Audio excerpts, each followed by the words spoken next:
Hello, good morning everybody. ঘড়ির কাঁটায় বাজছে 7:30 আর এখন এই গরম জল নিয়ে বাইরে এলাম। আজ একটু লেটেই উঠেছি, 7টায় উঠেছি, কারণ কাল ঘুমোতে দেরি হয়ে গেছিলো। 12টায় শুয়েছি, তারপর সাথে সাথে ঘুম আসেনি, অনেক লেটেই ঘুমিয়েছি। আর তারপর আবার 4:30টায় উঠেছি, কারণ বিশাল যাচ্ছিল ওর ফ্রেন্ডের বাড়ি। 4:30টায় উঠেছি, তারপরে তো ঘুমিয়ে আসেনি। হঠাৎ হয়তো 6:30টার দিকে একটু ঘুমিয়েছি, সেখানে দেরি হয়ে গেছে। তো অ্যাজ ইউজুয়াল আজকেও একদম বৃষ্টির আবহাওয়াই আছে, প্রচুর হাওয়া চলছে। এখন এই গাছগুলোকে বাইরে বের করে দিলাম। কালকে বৃষ্টির জন্য গাছগুলোকে ভেতরে ঢুকিয়ে দিয়েছিলাম, কারণ প্রচণ্ড বৃষ্টিতে গাছগুলো খারাপ হয়ে যাবে। সেই জন্য এখন হালকা হালকা একটু রোদ আর মেঘের লুকোচুরি হচ্ছে, মাঝে মাঝে রোদ আসছে, কখনো কখনো মেঘ আসছে। সেই জন্য একটু বাইরে দিয়ে দিলাম, একটু রোদ লাগুক, তারপর আবার ভেতরে ঢুকিয়ে রাখবো, কারণ আবার বৃষ্টি হলে অসুবিধে। বাকি কালকে আমি অনলাইনে নিম অয়েল পেয়েছি, আজকে ওটা স্প্রে করব।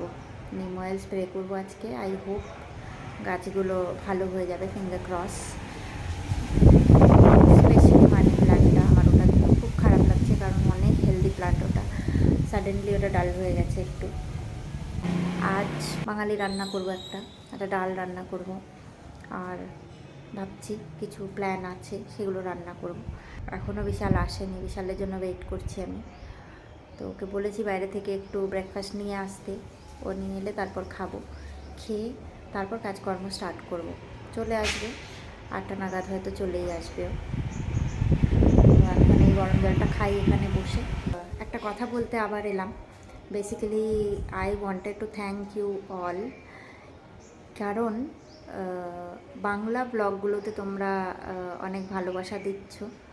তো আমি ভাবিনি যে এতটা ভালোবাসা আমি পাবো বাংলা ব্লগগুলোতে, কারণ আমি প্রথমে হিন্দিতেই বানাচ্ছিলাম, তারপর